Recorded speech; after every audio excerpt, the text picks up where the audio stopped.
Good morning. Welcome to Quest Bites. I'm your host, Corinne Cahill. Happy Tuesday. Today I've traveled to SpaceX because what better place to talk about rockets than SpaceX? Because we are making balloon rockets to explore physics and the third law of motion. But first, let's play Spot the Quapple.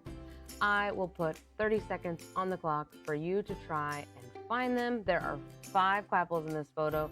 The Quapple, of course, is our education logo in the bottom left corner of your screen. The apple with the Quest Q in it. The Quapple. Fun. Oh, I didn't even start the clock. Guess you guys have extra time this morning.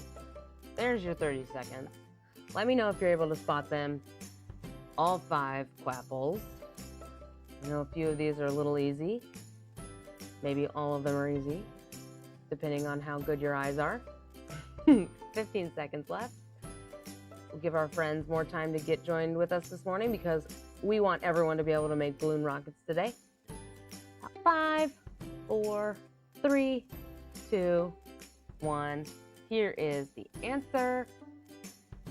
Were you able to find all 5? Thought that one in the National Geographic Square was pretty easy, so hopefully you found that one at least. If you didn't find them, no worries.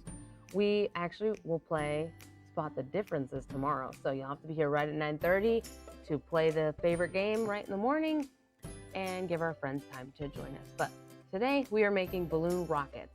What are you going to need to do that? String. You'll need a balloon, of course, tape, a straw, and a clothespin. You will also need scissors probably at some point. So how are you going to set this up? First, you will need to have a space that has 2 objects you can tie strings to. Oh, I just gave it away. That's what they're going to look like. Tie the string to 2 objects, then you'll put the string through your straw, just like that. Then you'll blow up your balloon, filling it with potential energy, and use the clothespin to keep it closed.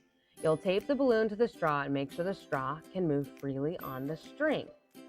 Then you'll push the balloon to one side of the string with the part that's tied on that end. Like I showed you already, you can put pictures of something you want to see flying. You can also draw your own picture. I like giraffes, so I printed a giraffe with wings and taped that on so I could see a giraffe fly because I thought that'd be really fun. And it was. Spoiler alert. It will look very fun. So this is rocket science.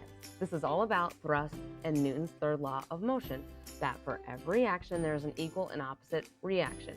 Let's start with thrust. You blow up the balloon, so now it's filled with gas. When you release the balloon, that air and gas escapes, creating a forward pushing motion called thrust, which is the energy released from the balloon. And when that gas is forced out of the balloon, it pushes back against the air outside of the balloon, which pushes that balloon forward. That's why you want the side that has the tie to be at the end, facing the other way, so that it doesn't just go to the end of the string. Then you won't see a rocket very well. The best part of this experiment is that even if you mess up, like I just did showing you that picture too early, you can test it over and over and over again.